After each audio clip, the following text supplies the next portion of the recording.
Hi guys, and welcome to the world of Beth.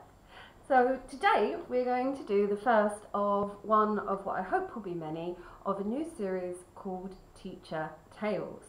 Now just a little bit of background. I've been teaching for 14 years now. I'm an English teacher and I teach English as a second language, although I am qualified to teach English in England in English schools. It's more fun doing it abroad though. So I have travelled the world teaching, and I've lived in many different countries, and I've had many different experiences with different education systems, and along the way I've met some fantastic students. So in this series I'm just going to tell you a few funny little stories every now and then about some of these experiences I've had. Today's story is probably one I shouldn't start with because it's my favourite story, so I probably should save it. But this story is what I call The Princess and the Pea. I used to work in China, and in China when you teach English you have a chance that you'll be teaching some very young children. They often start at 3 or sometimes even 2, and they try to tell you that they're 3, and it's ridiculous. I mean, they're in their nappies still, in their diapers, and you're like, they're not 3. Or if they are, they shouldn't still be in a nappy. I don't want to teach them. Most of the children who are this age, they don't speak much Chinese yet, because Chinese is quite a difficult language, even for native Chinese children. And so basically you're tasked to teach these children English when they're still learning their own language really anyway. So when you're teaching the little ones, the 3-year-old, the 4-year-old children, it's basically you and 4 or 5 children and a set of flashcards, and you're teaching them to count, or you're teaching them the names of fruits or apples or colours, and you do this for about a year, and then they go up a level and then they learn more fruits and more colours and more numbers, and it goes that way until they're actually old enough to learn something other than just basic vocabulary. Now usually in these classrooms, obviously we're native English speakers, and the vast majority of teachers in China don't speak Chinese. I mean, I speak some Chinese because I lived there, and I understand some Chinese because I lived there, and my Chinese is basically limited to telling Chinese people who work in stores to please stop bothering me, I'm just looking, you don't have to try and show me everything in the store, and to whether or not I want my food to be spicy or not. It certainly doesn't extend to chatting to small children. So we would have teachers' assistants in the class with us. And this was fantastic because if there were any problems with the small children, the teacher assistant was Chinese, she would help the children. So anyway, I had this one class, and it was a small stars green class. And this is the lowest level of classes. They were 3 to 4 years old. And the class was quite diverse in the characters of the kids in the class. But 2 that particularly stood out was one little boy called Alan, who was this completely rambunctious, full of energy, running around. His hair was always a mess, bits of it sticking everywhere, and he was constantly a pencil in his nose or a crayon in his ear, chewing a flashcard. He was a great little kid. He was just bundles of energy and bundles of fun, and he enjoyed everything. He had such an enthusiasm if you could make him sit down for more than 10 seconds. And then in the same class there was his literal polar opposite, and there was this beautiful little girl, and her name was Helen, and she was always dressed immaculately. She would have a matching little sun hat and a matching dress, and her shoes would match her dress, and sometimes she'd even have a little handbag or a parasol, and she was just like a little doll, and she was adorable, and she hated Alan with a passion. She would look at him with a disgust in her eyes that I don't think I could ever mimic if I tried. Hollywood famous actresses could not mimic the look of disgust that Helen had for little Alan. And she would just look at him, and everything he did, she would just be like, well old beyond her years. That's all I'm saying. And one day, they would just not talk. She would avoid sitting next to him.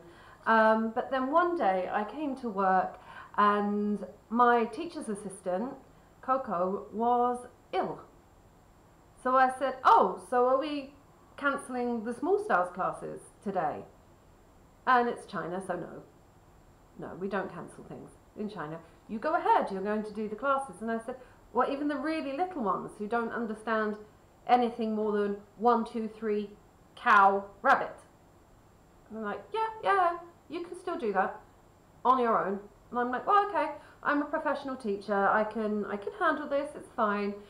So I go into class, and it's a particularly hot day in southern eastern China. And if you've ever been to Southeast China, you'll know what I mean when I say this. When it's hot, it's really hot, and it's so humid, it's like walking through a steam room. I mean, you walk for 10 minutes, your clothes are soaking, you do this in the air and your hand is wet. You can literally see steam rising off the streets. On a hot and humid day in Southeast China, it's terrible. So it was really hot, and Alan had come to school in these tiny little like sports shorts and a little vest, and his hair all over the place because it's Alan. But Helen came in the most beautiful sundress I have ever seen in my life. She looked like she had stepped out of a page of Kiddie Vogue. She had a beautiful white sun hat with lace that hung down so she wouldn't get the sun in her eyes, and she had a beautiful white cotton and lace dress and these beautiful little white sandals with lace flowers, and she was carrying a little parasol, little lace white parasol, and she just, oh, she was adorable. And anyway, we came into class and they were looking around for Coco, and I was like, no, it's okay, it'll be us today, it'll be great, it's fine. And so Helen settles down, as she always does, very regally, very royally. She is my princess, and she's ready to do her work. The others are all settling down, getting things out of their bag. Alan's running round in circles, so I pick him up and put him down. So we start our class, and I'm basically there going, 1 tiger, 2 tigers, 3 tigers. You get the idea, it went up to 10. And all the way through, Alan's squirming in his chair. He's like doing this little dance. Now, this is not unusual for Alan. Never have I met anyone with just such raw, unbridled energy as this child.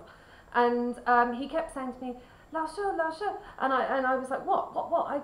Okay, 4 tigers, yay! Well done, Alan, yay! And I didn't understand what he was saying at all. And this is completely my fault. Okay, that and the school for not providing me with an interpreter. But I had actually only been in China for about 2 or 3 months, so I had no idea what he was saying at all, and I really should have insisted on having another Chinese translator in with me, but I didn't, because I was, trying to be the good employee, and I was new at this school, and I wanted to do well. So there's Alan, he's dancing in his chair, and Helen, the entire way through, just this look of disgust that he's dancing in his chair. And so anyway, I carry on with the class, and still to this day, I can see it in my mind like a film in slow motion, and it's still one of my most memorable things ever, which is why I'm sharing it with you guys. There was just this moment, and Alan stopped dancing, and that should have been the warning sign. Alan was never still for more than 2 seconds, and he put his hands behind his head, and he leant back, and he peed an incredibly high stream that arced above the table and landed directly into the pretty cotton lace lap of Helen. And as this happened, Helen went, and her disgust turned to intense hatred.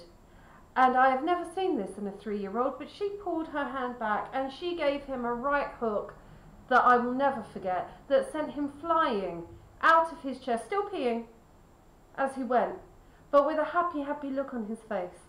as if this is the best thing I've ever done. And then he flew, pee everywhere, hair everywhere, into the corner, skidded to a halt in a puddle of his own urine. And then Helen now is shouting and screaming and calling Alan horrible words. Then another child starts crying. Alan's just now happy, he's peed, he's okay now, he's back to his flashcards. All was good with Alan. There's one child crying.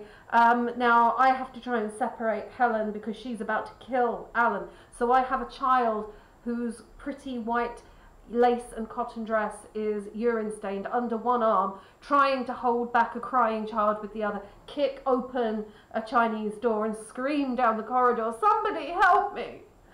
And no one did for about 10 minutes. And in the end, when someone did come, I was honestly trying to mop up what had happened with the pages of a book, because there was just nothing else, and I couldn't leave the children on their own in this pissy mess. It was just, And that class was never the same again after that. Helen refused to sit near little Alan. Alan didn't care.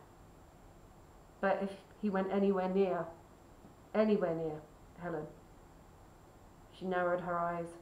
She got her fist ready. And just for a moment, Alan would back off. But I don't think he will ever forget in his life that moment of pure joy and pure bliss as he peed directly into the lap of Princess Helen. So that has been my teacher tale for today. Tune in again next time and I'll have many, many more tales to tell you. Have a great day, everybody. Bye.